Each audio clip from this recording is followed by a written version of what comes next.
18, 24 અને 30 નો લસા શોધો।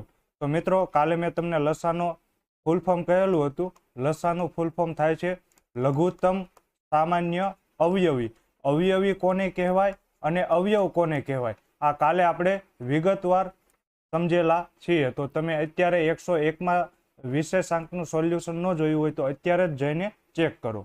ચાલો મિત્રો, તો તમને લસા પૂછ્યો છે તો આવી રીતના આપણે નિયણી બનાવીને લસા શોધવાનો થાય। સૌથી પહેલા તો શેનાથી ભાગ આવશે મિત્રો? તો મેં તમને કહ્યું હતું અવિભાજ્ય સંખ્યાથી ભાગ ચલાવવાનો। નાનામાં નાની અવિભાજ્ય સંખ્યા છે 2। તો 2 નવા 18, 12 દુ 24 અને 15 દુ 30। તો હજુ મિત્રો 2 થી ભાગ ચાલશે। અહીંયા 9 ભાગ ન ચાલે તો 9 સંખ્યા એમને એમ મૂકી દેવાની। 2 6 12, 15 ભાગ નહીં ચાલે તો 15 એમ। હજી મિત્રો 2 થી ભાગ ચાલશે। અહીંયા ભાગ નહીં ચાલે તો 9 એમને, 2 તેરી 6 અને 15 પણ ભાગ નહીં ચાલે તો 15 એમને। હવે જો મિત્રો 9, 3 અને 15 2 થી ભાગ નહીં ચાલે તો 2 પછીની અવિભાજ્ય આ સંખ્યા આવે 3। તો 3 થી ભાગ ચાલશે। 3 તેરી 9, 3 એકા 3 અને 3 પંચા 15। તો હજી મિત્રો 3 થી ભાગ ચાલશે। તો 3 એકા 3, 1 એકુ 1 અને અહીંયા 5 ભાગ નહીં ચાલે તો 5 એમની। 3 પછીની અવિભાજ્ય સંખ્યા આવે 5। તો 5 થી ભાગ ચલાવો તમે તો 5 એકા 5, 5 એકા 5 ને 5 એકા 5। તો લસા મિત્રો શું થાય? તો આ તમે જે ગુણાકાર કરો અને જે જવાબ આવે એ જ મિત્રો શું થાય તમારો લસા। તો 2 ગુણ્યા 2 ગુણ્યા 2 ગુણ્યા 3 ગુણ્યા 3 ગુણ્યા 5। તો 2 દુ 4, 4 દુ 8, 8 તેરી 24, 24 તેરી 72 ને 72 પંચા 360 મિત્રો સાચો જવાબ છે। તો ઓપ્શન નંબર સી સાચો જવાબ છે। હવે મિત્રો તમારે આવું કાંઈ કરવું ન હોય તો કઈ રીતે કરવાનું? તો જો મિત્રો અહીંયા જ મેં ભૂલ કરેલી છે। લસાનું મેં તમને કાલ જ કહેલું હતું કે લઘુત્તમ સામાન્ય અવયવી આવે, ગુસ્સામાં ગુરુત્તમ સામાન્ય અવયવ આવે। તો અહીંયા વાત શેની થાય છે મિત્રો? અવયવી। અવયવીનો અર્થ શું થાય કે ઘડિયો બોલો એમાં જે જે સંખ્યા આવે એ બધા તે સંખ્યાના અવયવી કહેવાય। જેમ કે 12 ના ઘડિયામાં શું શું આવે? 12, 24, 36, 48, 72, 84, 96, 108, 120। તો મિત્રો આ બધા શું થાય? અવયવી। તો અહીંયા મિત્રો તમારે સૌથી મોટી સંખ્યા લેવાની। તો 18, 24 અને 30 માં સૌથી મોટી સંખ્યા કઈ છે? 30। તો હવે મિત્રો તમારે 30 નો ઘડિયો બોલવાનો ચાલુ કરવાનો અને જે સંખ્યા ત્રણેયમાં આવે એ જ મિત્રો તમારો શું થાય? લસા। તો 30 એકા 30, તો એ 30 ના ઘડિયામાં આવે પણ 18 ના ઘડિયામાં ક્યાંય 30 આવે નહીં। 30 દુ 60, તો 18 ના ઘડિયામાં ક્યાંય 60 પણ આવે નહીં। એટલે કે ઓપ્શન નંબર બી નો આવે। હવે મિત્રો તમે ઓપ્શન ઉપરથી લ્યો 120, તો 30 ચોકુ 120 થાય, પરંતુ 18 ના ઘડિયામાં ક્યાંય 120 નો આવે એટલે ઓપ્શન નંબર એ નીકળી ગયો। હવે મિત્રો તમે 720 ચેક કરો તો 30 ના ઘડિયામાં આવે તો હા આવે, 24 તેરી 72 એટલે 30 ગુણ્યા 24 કરો ને તો 720 થાય। 24 ગુણ્યા 30 કરો તો 720 થાય અને 18 ગુણ્યા 40 કરો તો 720 થાય। તો 360 પણ આવે ને 720 પણ આવે, પરંતુ લસાનો અર્થ શું થાય? લઘુત્તમ। તો 360 અને 720 માંથી નાનું કયું? તો નાનું છે 360, એટલે સાચો જવાબ આવે ઓપ્શન નંબર સી। આ દાખલામાં પણ તમારે બોલપેન પણ ઉપાડવાની જરૂર નથી। આગળનો પ્રશ્ન જોઈએ। 2/3, 4/5, 1/7 અને 9/7 નો ગુસ્સા શોધો। તો મિત્રો આનું સૂત્ર છે, જો તમને ગુસ્સા પૂછ્યો હોય તો અંશનો તમારે ગુસ્સા લેવાનો અને છેદનો લસા। જો તમને લસા પૂછ્યો હોય તો અંશનો તમારે લસા લેવાનો અને છેદનો ગુસ્સા। પરંતુ અહીંયા તમને ગુસ્સા પૂછ્યો છે તો અંશનો ગુસ્સા અને છેદનો લસા। હવે મિત્રો આને શું કહેવાય? તો આને કહેવાય અંશ, અને આને શું કહેવાય? તો આને કહેવાય છેદ। તો અંશનો ગુસ્સા, તો અંશમાં કઈ કઈ સંખ્યા છે? તો 2, 4, 1 અને 9। આનો મિત્રો તમારે શું લેવાનો? ગુસ્સા। અને છેદનો લસા, તો છેદમાં કઈ કઈ સંખ્યા છે? 3, 5, 7, 7। આ બધાનો તમારે શું લેવાનો મિત્રો? લસા। તો જો અહીંયા મિત્રો 2, 4, 1 અને 9 માં તમે અવયવ પાડો ને તો કોઈ પણ વસ્તુ કોમન નથી। મેં તમને ઓલરેડી ગુસ્સા કાઢતા કાલે શીખવાડી દીધેલું છે, તો આમાં તમને જોઈને જ ખબર પડી જાય કે આમાં કશું કોમન નથી, તો ગુસ્સા આવે 1। હવે મિત્રો આ દાખલો તમારે આખો સોલ્વ કરવાની પણ જરૂર નથી, લસા કાઢવાની પણ જરૂર નથી, કેમ કે અંશમાં 1 હોય એવો એક જ ઓપ્શન છે, એટલે સાચો જવાબ આવે ઓપ્શન નંબર એ। હજી મિત્રો આપણે અહીંયા માની લો કે બધામાં અંશમાં 1 હોય તો કઈ રીતે સોલ્વ કરાય? તો છેદનો લસા। હવે આ મિત્રો આ ત્રણેય અવિભાજ્ય સંખ્યા છે, તો લસા શું થાય? તો ત્રણેયનો ગુણાકાર। તો 3 પંચા 15, 15 સત્તા 105, તો લસા આવે 1/3। 105 સાચો જવાબ થશે. હવે મિત્રો મારી સમય મર્યાદા છે એટલે હું આ ગુસ્સા ને લસા તમને આખું ચેપ્ટર ડીપમાં ન સમજાવી શકું, કેમ કે ઓલરેડી તમે સર પાસે ભણાવો છો. મારે ઓનલી ને ઓનલી સોલ્યુશન કરાવવાનું છે. આગળનો પ્રશ્ન જોઈએ. હવે જો મિત્રો મેં તમને હમણાં જ કહ્યું હતું કે લસા પૂછે તો શું લેવાનું? અંશનો લસા છેદમાં છેદનો ગુસ્સા, છેદનો ગુસ્સા. તો મિત્રો અંશમાં શું શું છે? તો 1, 44, 2, 1 અને છેદનો ગુસ્સા તો છેદમાં 4, 5, 7, 7. તો મિત્રો આનો તમારે લસા લેવાનો છે અને આનો ગુસ્સા. તો અહીંયા પણ મિત્રો જો બે અવિભાજ્ય સંખ્યા આવી ગઈ 5 અને 7. તો જ્યાં બે અવિભાજ્ય સંખ્યા આવે ને એટલે હંમેશા ગુસ્સા શું હોય મિત્રો? એક જ હોય. તો ગુસ્સા મિત્રો કેટલો થશે? 1. હવે લસા તો 1, 44, 2 અને 1 નો લસા કેમ મળે? તો મેં હમણાં તમને કહ્યું મોટો અંક હોય ને એનો તમારે ઘડિયો બોલવાનો. તો અહીંયા આપણે મોટો અંક છે 44. તો 44 નો ઘડિયો બોલો. 44 એકા 44. તો 1 ના ઘડિયામાં 44 આવે, 2 ના ઘડિયામાં પણ 44 આવે. 2 ગુણ્યા 22. તો લસા મિત્રો શું થાય? 44. તો સાચો જવાબ આવે ઓપ્શન નંબર 44, જે એક પણ ઓપ્શનમાં નથી. તો મિત્રો મેં તમને પહેલા પણ જણાવેલું છે કે આ વિશેષાંક હું કાઢતો નથી એટલે ઓપ્શનમાં ભૂલ હોઈ શકે. તો અહીંયા મિત્રો ભૂલ શું છે એ પણ હું તમને જણાવી દઉં કે અહીંયા એને 44/5 નહીં, પરંતુ કેટલું લખ્યું છે?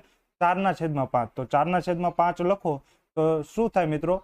1, 4, 2 અને 1 નો લસા. તો મોટો અંક કયો થાય? 4. 4 નો ઘડિયો બોલો. 4 એકા 4. તો લસા પણ કેટલો થશે મિત્રો? 4. તો 4/1 એટલે કે 4. તો સાચો જવાબ આવશે ઓપ્શન નંબર બી. તો અહીંયા મિત્રો રકમમાં ભૂલ છે. 44/5 નહીં, પરંતુ 4/5 છે. આગળનો પ્રશ્ન જોઈએ. બે સંખ્યાઓનો ગુણાકાર 1000 છે અને તેમનો લસા 250 છે, તો તે સંખ્યાઓનો ગુસ્સા શોધો. તો કાલે જ મિત્રો આપણે આ સૂત્ર ભણી ગયા છીએ કે લસા ગુણ્યા ગુસ્સા બરાબર બંને સંખ્યાનો ગુણાકાર. બંને સંખ્યાનો ગુણાકાર. માની લો કે તમને ગુણાકાર ન આપેલી હોય તો પહેલી સંખ્યા ગુણ્યા બીજી સંખ્યા. તો લસા મિત્રો કેટલો છે? 250. ગુસ્સા તમને પૂછ્યો છે. બંને સંખ્યાનો ગુણાકાર આપેલો છે. કેટલો છે મિત્રો? 1000. હવે ગુસ્સા તમારે ગોતવો છે. ગુસ્સાને એકલો કરો. તો અહીંયા જે 250 છે તે ગુણાકારમાં છે, બરાબરની ઓલી સાઈડ જશે તો ભાગાકારમાં. તો મિત્રો આ 0 0 જશે. 25 ચોકુ 100. તો જવાબ આવશે 4, ઓપ્શન નંબર બી. આગળનો પ્રશ્ન જોઈએ મિત્રો. કોઈ બે સંખ્યાઓનો લસા 120 અને ગુસ્સા 4 છે. જો તે બંનેમાંથી કોઈ એક સંખ્યા 8 હોય તો બીજી સંખ્યા શોધો. આ જ વાત છે મિત્રો. લસા ગુણ્યા ગુસ્સા બરાબર બંને સંખ્યાનો ગુણાકાર. તો અહીંયા મિત્રો તમને ગુણાકાર નથી આપેલી, તો પહેલી સંખ્યા એટલે કે પ્રથમ સંખ્યા ગુણ્યા બીજી સંખ્યા.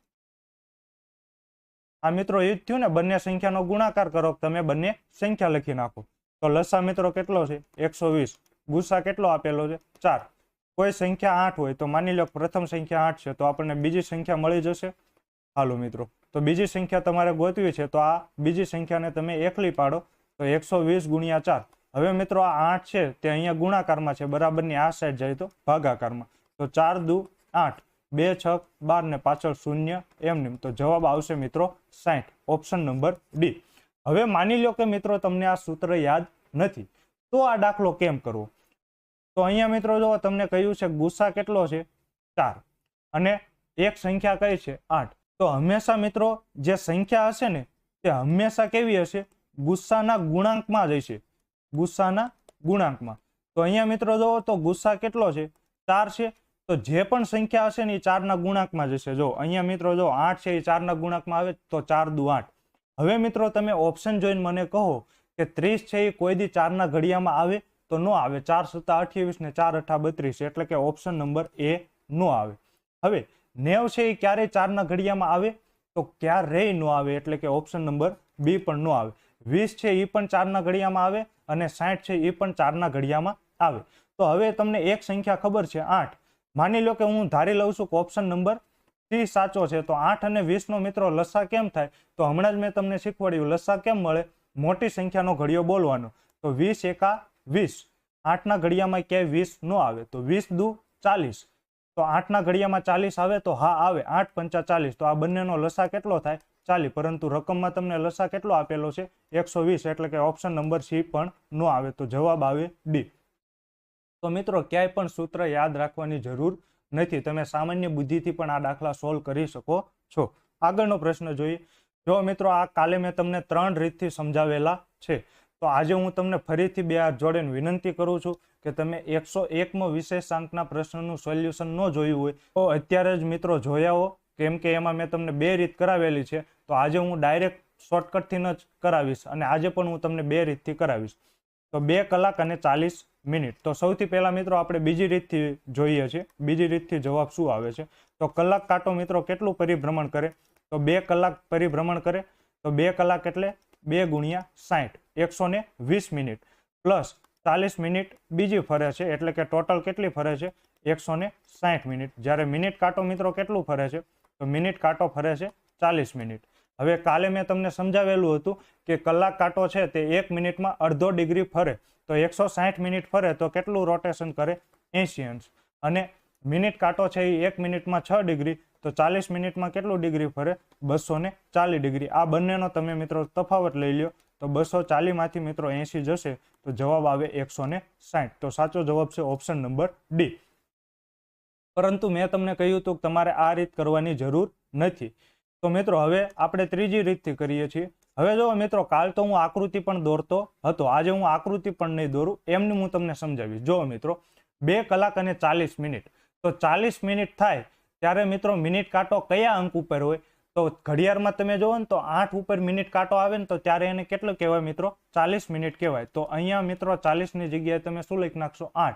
કેમ ખબર પડે? તો મિનિટ કાંટો 40 ઉપર હોય ત્યારે તે કયા અંક ઉપર હોય? તો 8 ઉપર હોય. હવે મિત્રો ડાયરેક્ટ આનો તફાવત લઈ લ્યો, તો 2 માંથી 8 જાય તો 6. તો હવે મિત્રો મેં તમને કાલે સમજાવેલું હતું કે એક ગેપ હોય એ કેટલા અંશનો હોય? 30 અંશનો. તો 6 ને તમારે કેટલા વડે ગુણવાના? 30. તો 30 છક 180. હવે મિત્રો કાલે આપણે સમજ્યા હતા કે કલાક કાંટો છે એ મિનિટ કાંટા કરતા આગળ હોય તો પ્લસ લેવાનું, કલાક કાંટો છે તે મિનિટ કાંટા કરતા પાછળ હોય તો માઇનસ લેવાનું. હવે અહીંયા મિત્રો જો કલાક કાંટો છે તે 2 ઉપર છે ને મિનિટ કાંટો છે તે 8 ઉપર છે. તો કલાક કાંટો છે એ મિનિટ કાંટા કરતા પાછળ છે, તો પાછળ છે એટલે આપણે મિત્રો શું લઈશું? માઇનસ. અને માઇનસમાં શું લેવાનું? તો જેટલી મિનિટ હોય એના અડધા. તો 40 મિનિટના અડધા મિત્રો કેટલા થાય? 20. તો 160 અંશ. હવે મિત્રો તમારે આવું પણ ન કરવું હોય તો અહીંથી જ તમે ચેક કરી શકો છો. 2 માંથી 8 જાય તો શું આવે મિત્રો? 6. પરંતુ 6 કેવા આવે? તો -6 આવે. કેમ કે 8 માંથી 2 જાય 6 આવે, 2 માંથી 8 જાય તો -6. તો અહીંયા મિત્રો નિશાની માઇનસ હોય ને તો તમારે શું કરવાનું? બાદબાકી. જો નિશાની પ્લસ હોય તો તમારે શું કરવાનું? પ્લસ. તો કાલે મેં તમને આખું સૂત્ર સમજાવ્યું કઈ રીતે આવે છે, અને આજે મિત્રો હાવ એટલે હાવ આપણે શોર્ટકટમાં પતાવીશું. આગળનો પ્રશ્ન જોઈએ. જો મિત્રો આ બધી રીતો છે ને એ કેન્દ્રની રીતો છે. હું પોતે એસએસસીની એક્ઝામ પાસ આઉટ છું, એસએસસીની તૈયારી કરું છું, સીપીઓ પાસ આઉટ છું. હાલમાં જે જીડી લેવાની એમાં મિત્રો મારે 107 માર્ક થાય છે. તો મને આવી બધી રીતો આવડે છે. આગળનો પ્રશ્ન જોઈએ. 9 અને 30 ઘડિયાળના 2 કાંટા વચ્ચે કેટલો ખૂણો બનશે? તો હવે મિત્રો હું ડાયરેક્ટ તમને બીજી રીત નથી કરાવતો, ડાયરેક્ટ ત્રીજી રીત. 30 મિનિટ હોય ત્યારે મિનિટ કાંટો ક્યાં હોય મિત્રો? 6 ઉપર. તો આ બંનેનો તફાવત કેટલો થાય? તો 9 માંથી 6 જાય તો 3. હવે જો મિત્રો નિશાની કેવી આવશે? પ્લસ જ આવશે. તો 3 ને તમે 30 વડે ગુણો તો 30 તેરી 90. હવે મિત્રો એમાં તમે મિનિટના અડધા ઉમેરી દો. કેમ ઉમેરવાના? કેમ કે અહીંયા નિશાની કેવી છે મિત્રો? પ્લસ. જો નિશાની પ્લસ હોય તો ઉમેરવાના, નિશાની માઇનસ હોય તો બાદ કરવાના. તો 90 ને 15 મિત્રો કેટલા થાય? 105. તો સાચો જવાબ આવે ઓપ્શન નંબર સી. આમ પણ મિત્રો તમે વિચારી શકો છો કે કલાક કાંટો ક્યાં હશે? 9 ઉપર. મિનિટ કાંટો ક્યાં હશે? 6 ઉપર. તો મિનિટ કાંટા કરતા કલાક કાંટો આગળ છે એટલે પ્લસ કરવાના. આગળનો પ્રશ્ન જોઈએ. 12 અને 30 કલાકે ઘડિયાળના 2 કાંટા વચ્ચે કેટલો ખૂણો બનશે? તો મિત્રો 30 ઉપર હોય તો મિનિટ કાંટો ક્યાં હોય? 6 ઉપર હોય. તો આ બંનેનો તફાવત તમે બાદ કરો તો 12 માંથી 6 જાય તો 6. 6 ને તમે 30 વડે ભાગો. નિશાની મિત્રો અહીંયા કેવી આવે છે? તો 12 માંથી 6 જાય તો પ્લસ. 30 છક મિત્રો 180. અહીંયા નિશાની પ્લસ છે તો અહીંયા પણ તમે પ્લસ કરો. 30 ના અડધા 15. 15 તમે ઉમેરો તો 180 ને 15 195. તો સાચો જવાબ છે ઓપ્શન નંબર એ. આગળનો પ્રશ્ન જોઈએ. 11 ને 30 કલાકે ઘડિયાળના 2 કાંટા વચ્ચે કેટલો ખૂણો બનશે? તો 30 મિનિટ થાય ત્યારે મિનિટ કાંટો કેટલા ઉપર હોય? 6 ઉપર. આ બંનેનો તફાવત લ્યો તો 11 માંથી 6 જાય તો +5. એને 30 વડે ગુણો. પ્લસ અહીંયા પ્લસ છે તો નિશાની પણ પ્લસ આવશે. 30 ના અડધા 15. તો 30 × 5 195. 50 પ્લસ 15 એટલે કે 165 મિત્રો સાચો જવાબ છે. જો મિત્રો જેણે વિશેષાંક 101 નું સોલ્યુશન નહીં જોયું હોય એને આ બધું બાઉન્સ જ જશે, આ સમજાશે નહીં. તો સૌથી પહેલા તો તમે વિશેષાંક 101 નું સોલ્યુશન જો. આગળનો પ્રશ્ન જોઈએ. 12 ને 12 કલાકે ઘડિયાળના બે કાંટા વચ્ચે કેટલો ખૂણો બનશે? તો અહીંયા મિત્રો જો 12 ઉપર હોય ત્યારે કયા અંક ઉપર હોય તે તમે નક્કી કરી શકો નહીં. તો આમાં હું તમને બીજી રીત શીખવાડું છું. એ પહેલા આપણે બીજી રીતથી કરતા હતા એ રીતે આપણે ચેક કરી લઈએ. કલાક કાંટો મિત્રો કેટલું ફરશે? તો 12 કલાક છે એટલે કે મેં તમને કહ્યું હતું 12 થી ચાલુ કરવાનું. તો કલાક કાંટો કેટલી કલાક ફરે છે? તો 0 કલાક. મિનિટ કેટલી ફરે છે? તો 12 મિનિટ ફરે છે. સમજાણું મિત્રો? અને મિનિટ કાંટો કેટલું ફરે છે મિત્રો? તો મિનિટ કાંટો 12 મિનિટ. હવે અહીંયા તો મેં તમને કહ્યું હતું 12 થી જ ચાલુ કરે અને કલાક કાંટો 12 ઉપર જ છે તો 0 કલાક, પરંતુ કલાક કાંટો માત્ર કલાક જ નહીં મિનિટ જેટલું પણ ફરે. તો આ 12 મિનિટ વધારે ફરે છે. ટોટલ કેટલી થાય મિત્રો? 12 મિનિટ. હવે કલાક કાંટો 1 મિનિટમાં અડધો ડિગ્રી ફરે તો 12 મિનિટમાં કેટલા ડિગ્રી ફરે? 6 ડિગ્રી. એટલે મેં તમને કહ્યું હતું કે મિનિટના અડધા કરી નાખવાનું. મિનિટ કાંટો 1 મિનિટમાં 6 ડિગ્રી ફરે તો 12 મિનિટમાં મિત્રો કેટલું ફરે? 72 ડિગ્રી. તો 72 માંથી 6 તમે કાઢો તો જવાબ આવે મિત્રો 66 ડિગ્રી. તો ઓપ્શન નંબર એ સાચો જવાબ છે. એટલે જ મિત્રો મેં તમને બે રીત શીખવાડેલી છે, બીજી અને ત્રીજી. બંને રીતથી મિત્રો જવાબ તો સરખો જ આવશે. હવે મિત્રો આપણે ત્રીજી રીતથી જોઈએ. તો દર વખતે મિત્રો આપણે કલાકમાં ફેરવતા હતા, તો આ વખતે આપણે મિનિટમાં ફેરવીએ. તો 12 અને 12 મિનિટ. તો મિત્રો મિનિટ તો કેટલી છે? 12 જ છે. હવે જ્યારે કલાક કાંટો છે તે 12 ઉપર હોય તો મિનિટ કેટલી થાય? તો કાં તો 60 મિનિટ થાય અથવા તો 0 મિનિટ થાય. તો ગણતરી ઈઝી પડે એટલે હું 0 મિનિટ ગણું છું. તો 0 માંથી 12 જાય તો મિત્રો જવાબ કેવો આવે? -12. હવે 1 મિનિટમાં મિનિટ કાંટો છે તે કેટલું ફરે? 6 ડિગ્રી. તો 12 મિનિટમાં કેટલું ફરે? તો 12 ગુણ્યા 6 ડિગ્રી એટલે કે કેટલું ફરે મિત્રો? -72 ડિગ્રી. હવે મિત્રો શું કરવાનું? તો મિનિટના અડધા ઉમેરી દો. તો 12 ના અડધા મિત્રો કેટલા થાય? 6 ડિગ્રી. તો 72 માંથી 6 જાય તો 66 ડિગ્રી મિત્રો સાચો જવાબ આવે. હવે જ્યારે તમે મિત્રો મિનિટ કાંટામાં ફેરવો ને ત્યારે તમારે એવું નહીં જોવાનું કે અહીંયા માઇનસની નિશાની છે તો અહીંયા માઇનસ કરવાનું. મિનિટ કાંટાની રીતમાં હંમેશા તમારે મિત્રો શું થશે? ઉમેરવાનું જ થશે. તો મારા મત મુજબ તો ત્રીજી રીતમાં પણ તમારે ગોખવાનું થાય તો સૌથી સહેલી રીત મિત્રો કઈ પડે? બીજી રીત છે તે સૌથી સહેલી રીત પડે. જ્યારે જવાબ છે તે જલ્દી કેમ આવશે? ત્રીજી રીતમાં. પરંતુ જો મિનિટ કાંટો આવી રીતે આપેલો હોય તો તમારે બીજી રીતથી સહેલાઈથી જવાબ મળી જશે. તો આશા રાખું છું આ 10 પ્રશ્નો તમને સમજાઈ ગયા હશે. મળીએ છીએ આગળના વિડીયોમાં. જય હિન્દ, જય ભારત. ખૂબ ખૂબ ધન્યવાદ.